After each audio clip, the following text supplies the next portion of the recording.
السلام علیکم ورحمۃ اللہ وبرکاتہ۔ عزیزان ایمان، صحیحین کی روایت ہے، حضرت ابو ہریرہ رضی اللہ عنہ نے فرمایا کہ ایک دن حضور صلی اللہ علیہ وسلم لوگوں میں تشریف فرما تھے کہ آپ صلی اللہ علیہ وسلم کے پاس ایک شخص آیا اور پوچھنے لگا کہ ایمان کسے کہتے ہیں۔ آپ صلی اللہ علیہ وآلہ وسلم نے فرمایا کہ ایمان یہ ہے کہ تم اللہ پاک کے وجود اور اس کی وحدانیت پر ایمان لاؤ، اور اس کے فرشتوں کے وجود پر، اور اللہ کی ملاقات کے برحق ہونے پر، اور اس کے رسولوں کے برحق ہونے پر، اور مرنے کے بعد دوبارہ اٹھنے پر ایمان لاؤ۔ پھر اس نے پوچھا کہ اسلام کیا ہے؟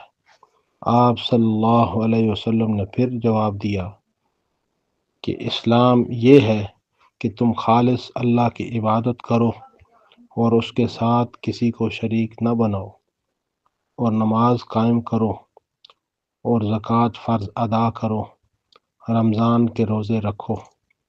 پھر اس نے احسان کے متعلق پوچھا۔ آپ صلی اللہ علیہ وسلم نے فرمایا، احسان یہ ہے کہ تم اللہ کی عبادت اس طرح کرو گویا تم اسے دیکھ رہے ہو۔ اگر یہ درجہ نہ حاصل ہو تو پھر یہ تو سمجھو کہ وہ تم کو دیکھ رہا ہے۔ پھر اس نے پوچھا کہ قیامت کب آئے گی؟ آپ صلی اللہ علیہ وآلہ وسلم نے فرمایا، اس کے بارے میں جواب دینے والا پوچھنے والے سے کچھ زیادہ نہیں جانتا، البتہ میں اس کی نشانیاں بتا سکتا ہوں۔ وہ یہ ہے کہ جب لونڈی اپنے آقا کو جنے گی، اور جب سیاہ اونٹوں کے چرانے والے یعنی دیہاتی لوگ ترقی کرتے کرتے مکانات کی تعمیر میں ایک دوسرے سے ترقی لے جانے کی کوشش کریں گے۔ یاد رکھو، قیامت کا علم ان 5 چیزوں میں ہے جن کو اللہ کے سوا کوئی نہیں جانتا۔ پھر نبی کریم صلی اللہ علیہ وسلم نے یہ آیت پڑھی۔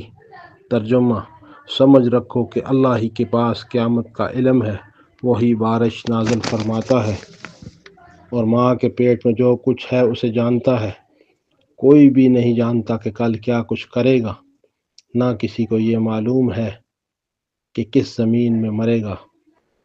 یاد رکھو، اللہ پورے علم والا اور صحیح خبروں والا ہے۔ پھر وہ پوچھنے والا پیٹھ پھیر کر چلا گیا تو آپ صلی اللہ علیہ وآلہ وسلم نے فرمایا کہ اسے واپس بلا کر لاؤ۔ لوگ دوڑ پڑے مگر وہ کہیں نظر نہیں آیا۔ آپ صلی اللہ علیہ وسلم نے فرمایا کہ یہ جبرائیل علیہ السلام تھے جو لوگوں کو ان کا دین سکھانے آئے تھے۔ عزیزان من، دنیا میں سب سے قیمتی چیز ایمان ہے۔ جو بھی بندہ اپنا ایمان سلامت لے کے دنیا سے رخصت ہو گیا، وہ کامیابی پا جائے گا۔ ایک غزوہ میں ایک صحابی کو کسی کافر نے دور سے تاک کر برچھا مارا۔ برچھا ان کے جگر کے آر پار ہو گیا تو انہوں نے نعرہ لگاتے ہوئے جان دے دی کہ رب کعبہ کی قسم میں کامیاب ہو گیا۔ تو اب وہ کافر حیران کہ مارنے والا میں ہوں، مرنے والا دوسرا ہے، اور وہ کہہ رہا ہے میں کامیاب ہو گیا۔ عزیزو، جو ایمان سلامتی کے ساتھ نبی کریم صلی اللہ علیہ وسلم کے مبارک راستے کے اوپر جان دے دے گا، وہ حقیقی معنوں میں کامیاب ہے۔ عزیزان من، دنیا کی کامیابی کا آخرت کی کامیابی کے ساتھ تعلق نہیں ہے۔ اگر ایک بندہ دنیا میں کامیاب ہوا بظاہر ہماری نظر کے مطابق، یعنی اس نے خوب مال دولت کما لیا، لیکن اس نے اگر آخرت کے لیے کچھ سامان نہ بنایا تو وہ ناکام ٹھہرا۔ اس کے مقابلے میں وہ لوگ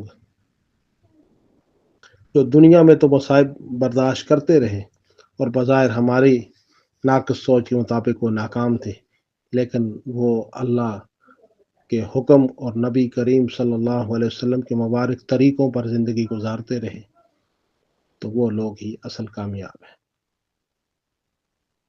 یہی لوگ حوض کوثر پر نبی کریم صلی اللہ علیہ وسلم کے دست مبارک سے سب سے پہلے جام کوثر حاصل کرنے والے ہوں گے۔ انہیں کو اللہ جل شانہ نے دنیا میں ہی بشارتیں سنا دی کہ یہ مجھ سے راضی ہیں اور میں ان سے راضی ہوں۔ عزیزان من، فکر میں بھی لگ جاؤں اور آپ بھی لگ جائیں کہ ہمارا خاتمہ ایمان پہ ہو جائے۔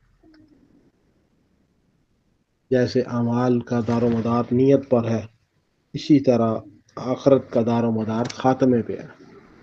ایک بندہ اگر ساری زندگی دین پہ چلتا رہا لیکن آخر اس کا وقت وہ ایمان سے پھر گیا تو وہ ناکام ٹھہرا، اور اس کے مقابلے میں ایک بندہ کسی وقت بھی رجوع اللہ کر کے اللہ جل شانہ کی طرف مڑ گیا اور اسی پہ اس کا خاتمہ ہو گیا تو وہی کامیاب ٹھہرا۔ اللہ جل شانہ سے دعا ہے کہ وہ ہمارا خاتمہ ایمان پہ فرمائے، ہمیں اسلام والی زندگی عطا فرمائے اور ہمیں ایمان والی موت نصیب فرمائے، اور جب دم واپسی ہو لب پہ ہو لا الہ الا اللہ محمد الرسول اللہ صلی اللہ علیہ وآلہ وسلم۔